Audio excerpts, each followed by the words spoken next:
Miraculously meditative and frantic in equal measure, Once Upon a Katamari scratches the same carnal itch that the rest of the series always has. It delivers relentless charm, a wheeze-laugh-inducing sense of humor, brain chemistry-altering music, and soulfully satisfying but simple gameplay in psychedelic technicolor.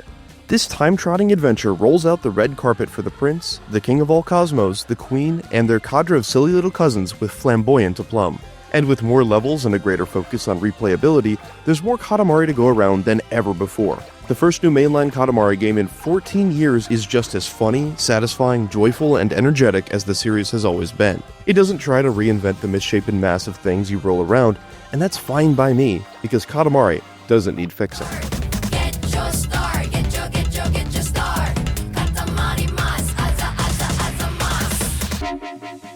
After showing off his juggling skills with a powerful scroll, the godlike king of all cosmos flings it into the night sky, yet again destroying the heavenly bodies that inhabit it.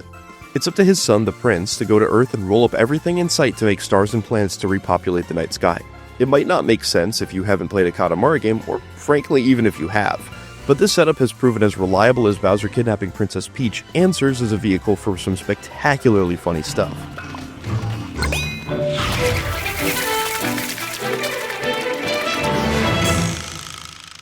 The king, a flamboyant, self-important, all-powerful, though overall benevolent god who likes to wear really tight pants, is beloved by all, even though he talks down to the prince and his goofy-looking cousins. Making the most of every last syllable of dialogue, I chuckled at least once just about every time he mused on the nature of the universe or paid himself a compliment with his record-scratch voice.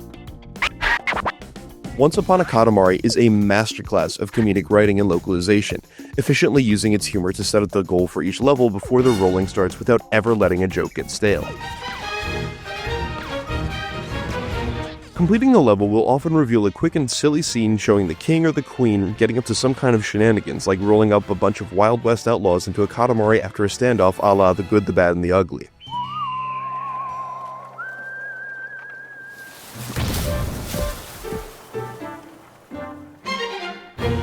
Even failing a level has some cheek to it, as the king berates you for messing up, softening the sometimes frustrating blow of falling short of the goal. This pervasive sense of humor never becomes cloying, stale, or overly self-aware, reliably delivering a smile at nearly every turn even beyond the king's pompous monologues. The overworld level select maps are just as full of funny touches, like a cow and a bear sitting across from each other at a shogi board like humans. Each level takes advantage of just how much stuff there is to find within the seemingly chaotic splatter of candy, flowers, statues, lanterns, and TVs that camouflage a subtle, effortless sense of humor and direction within the madness. Tumbleweeds chase cowboys around in circles, Titanic Super Sentai-style heroes practice their wrestling moves on kaiju over the horizon, and mummies make TV shows underneath the pyramids.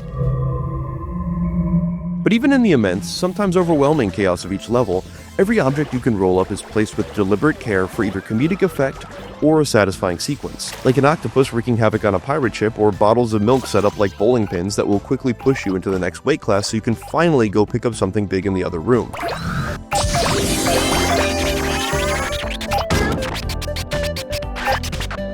You'll whirl your massive ball of stuff around different time periods like the Jurassic period or Edo era Japan, picking up anything smaller than you. You might start a level the size of a pushpin or a matchstick, but you could end it picking up cities or even planets by the end. The classic goal is simply to get your Katamari as big as possible, but sometimes you'll need to follow special rules. They could be as simple as collecting as many tumbleweeds as possible, or as complex as only rolling up sweet items while avoiding savory or bitter ones because the child who asked you to do so wants to eat something sweet after a big meal.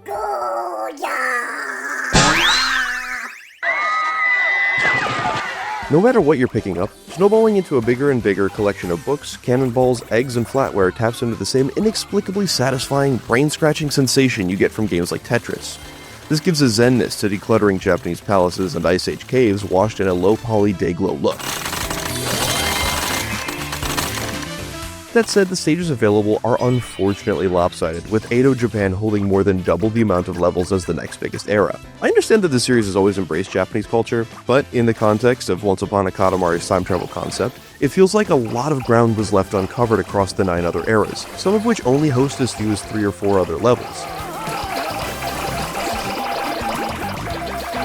Once Upon a Katamari's oddly gripping, maximalist soundscape counters this calm with gusto. Different items snap to your oddball with either satisfying or a unique noise, turning your Katamari into the strangest chorus you've ever heard.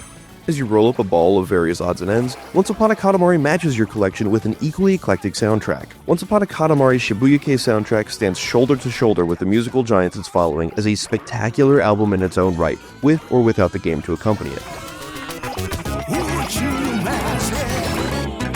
The only unifying themes among the notes are paying subtle homage to the iconic Katamari riff. Otherwise, Once Upon a Katamari soundtrack is a diverse smorgasbord of different sounds and genres. There's not a bad track among the 36-song bunch, from the energetic techno-rap opening theme Katamari Time to the funk jazz fusion jam Power of Katamari Damacy, to the unexpectedly lovely choral title track from one of the series' original composers, Asuka Sakai, featuring the San Francisco Boys Choir.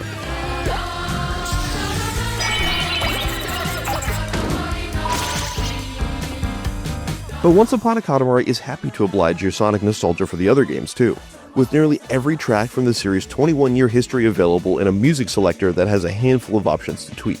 You can make a playlist of your favorite songs from across the series or loop a specific favorite over any of Once Upon a Katamari's levels. It's held back by a few frustrating playback and curation issues, but the favorites feature at least more or less makes up for them. Developer Rengame also deftly avoids the uninteresting pitfalls of hollow nostalgia. Instead of treating iconic levels from the original as gospel, doomed to be worn out in all future Katamari games, nearly every stage here is wholly original. Katamari's newest custodians thread the needle between old and new surprisingly well, supplementing the flow of what I've come to expect from a rollicking good time with a clear scoring system for more recent entries, new level types, and even power-ups to augment your rolling, while taking care not to disrupt the delicate balance of calm and chaos that defines Katamari. For example, using both joysticks to control where and how you roll has always been deliberately awkward, with the mass becoming harder and harder to maneuver as you grow exponentially. Once Upon a Katamari makes zooming around at smaller sizes feel a little more precise than it used to, which I didn't like at first, but this ultimately helped highlight the sense of scale this series has always been good at in bright yellow. Power-ups add a nice layer to the rolling as well, letting Rengame experiment with new design ideas that emphasize the puzzle element of efficiently finding your way around without completely reshaping the rolling at Katamari's core. The rocket power-up, for example, helped me brave a powerful windstorm to pick up a few extra items, but only lasted for a short burst of speed, adding an extra layer of challenge and strategy I wasn't normally used to. The radar power-up helped me find specific items to complete a Pharaoh's series of requests in one of the ancient Egypt levels as he asked me for 10 bananas. Once Upon a Katamari is by far the biggest game in the series to date. Though still relatively small in scope overall, it took me around 10 hours to complete every main level at least once. Rengame acknowledges and helps buttress this with new collectibles to find in each level and unlockable challenges to keep me coming back.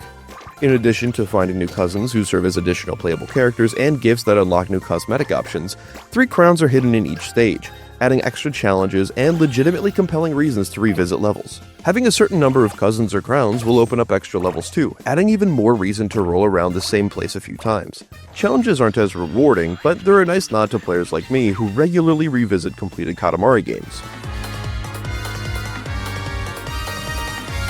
I couldn't stop smiling as each melon, shoe, playing card, traffic cone, and house satisfyingly snapped into place on my whirling clump of stuff as I rolled across time and space. The only time Once Upon a Katamari broke my delirious grin was when it tickled my ears with riffs so funky the bassist practically reached through my TV speakers and slapped a stank face out of me, and that's meant as a compliment. This appropriately ostentatious, energetic return is the best the Katamari series has been since the PlayStation 2 era. With cleverly implemented tweaks to the ever-satisfying gauntlet of rolling delights, a stellar soundtrack, and offbeat charm in spades, there will always be room on my hard drive for Once Upon a Katamari.